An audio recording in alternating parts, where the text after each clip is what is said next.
السلام علیکم ناظرین، میں عافیہ حسین اور آپ دیکھ رہے ہیں MTS نیوز نیٹ ورک۔ مجلس اتحاد المسلمین کے صدر اور حیدرآباد کے رکن پارلیمنٹ جناب اسد الدین اویسی صاحب نے حیدرآباد کے رویندرا بھارتی میں تلنگانہ BC ویلفیئر ایسوسی ایشن کے زیر اہتمام ایک پروگرام سے خطاب کرتے ہوئے ان کے وہاں بلائے جانے پر شکریہ ادا کیا اور بیکورڈ کلاس کی ترقی پر زور دینے کی بھی بات ظاہر کی، اور کہا کہ سبھی پارٹیوں کو کمپٹیشن کے بجائے کوآپریشن کے ساتھ سیاسی پارٹیاں چلانے کی ہدایت دی، جس سے تمام طبقوں کو مساوی حق ملے گا۔ سب کو مل کر حیدرآباد کو خوبصورت بنانے اور اچھے ماحول کو برقرار رکھنے کی بھی گزارش کی۔ پیش ہے ہمارے reporter Mohammad Imran, cameraman Kaleem, MTS news network, bureau report. ریاست تلنگانہ اور سابقہ ریاست آندھرا پردیش کے بہت ہی سینئر سیاسی لیڈر و پارلیمنٹرین کرتا ہوں کہ انہوں نے مجھے آنے کی دعوت دی، اور یقیناً آپ تمام کا یہاں پر ہم کو مدعو کرنا یہ اس بات کا پیغام دیتا ہے، نہ صرف تلنگانہ میں بلکہ پورے ملک میں، کہ بیکورڈ کلاس کے ساتھ مسلمانوں میں جو بیکورڈ کاسٹ ہیں وہ ہم تمام آپ کے ساتھ کھڑے ہیں۔ ہمارے آپ کی ہمارا تعلق مختلف سیاسی پارٹی سے ہو سکتا ہے، مگر جہاں تک بیکورڈ کلاس کی جدوجہد، بیکورڈ کلاس کے تعلق سے سماجی انصاف کی بات ہے، میں آپ کو پورا یقین دلاتا ہوں، تیقن دیتا ہوں کہ ہم آپ کے ساتھ کھڑے ہیں، اور انشاءاللہ تعالی جو یہاں پر ابھی ہمارے بھائی ستنارائن صاحب نے جس بات کا ذکر کیا،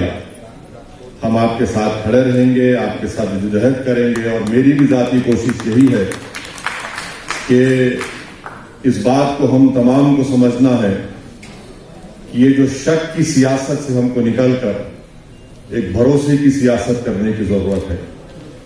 کمپٹیشن کی جگہ ہم کو کوآپریشن کی سیاست کرنے کی ضرورت ہے، اور MIM پارٹی یہی چاہتی ہے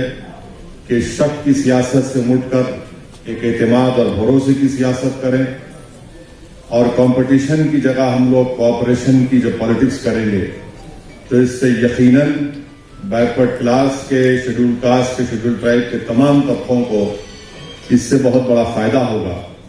اور میں ایک ذمہ دار کے طور پر آپ سے یہ کہنا ہوں کہ ہم آپ کے ساتھ کھڑے ہیں۔ میں یہ بات اس لیے بھی کہہ رہا ہوں کہ پارلیمنٹ میں تو راجیہ سبھا میں گورنمنٹ آف انڈیا نے ایک فگر دیا ہے کہ موجودہ 457 کتنے سیکرٹریز، ایڈیشنل جوائنٹ سیکرٹریز اور ایڈیشنل سیکرٹری ہیں۔ یہ گورنمنٹ آف انڈیا کا ڈیٹا ہے، جس میں یہ بتایا گیا کہ صرف 20 شیڈول کاسٹ کے جوائنٹ سیکرٹری، ایڈیشنل سیکرٹری ہیں، 17 شیڈول ٹرائب کے ہیں، اور 19 OBC کے ہیں۔ آپ خود سوچئے کہ اس کا ذمہ دار کون ہے؟ یقیناً ذمہ داری ہم تمام کی عائد ہوتی ہے، اور اس لیے اس ناانصافی کو ختم کرنا بہت ضروری ہے۔ وہیں پر سینٹرل یونیورسٹیز میں آپ جانتے ہیں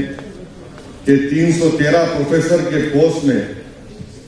خالی آپ کے 9 OBC پروفیسرز کا اپائنٹمنٹ ہوا، اور یہ پورا ہمارے ملک میں جو ریزرویشن کی جو بحث ہوتی ہے،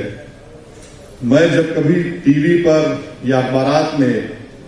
یہ جو اعلیٰ طبقے کے لوگ یہ ریزرویشن کی بحث کو اس طرح سے پیش کرتے ہیں کہ اگر وہ کبھی ڈیبیٹ کریں گے ہمارے سامنے تو 2 منٹ بھی نہیں بیٹھ سکیں گے، اس لیے کہ منڈل کمیشن نے 27% کہا 52% پاپولیشن کی آبادی کے لیے، اور جو پاپولیشن میں 22.3% ہے ان کو 50% ریزرویشن کی بات ہوتی ہے۔ تو یہ تمام چیزیں ہیں، ہم امید کرتے ہیں کہ گورنمنٹ آف انڈیا جلد سے جلد سوشل اکنامک کاسٹ سینسس جو ہوا اس میں کاسٹ پرسنٹیج کی لسٹ کو گورنمنٹ آف انڈیا، مودی سرکار فوراً جاری کرے، اس لیے کہ تب جا کر بیکورڈ کلاس کو پتا چلے گا کہ ان کا پرسنٹیج کیا ہے۔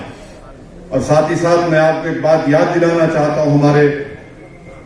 تمام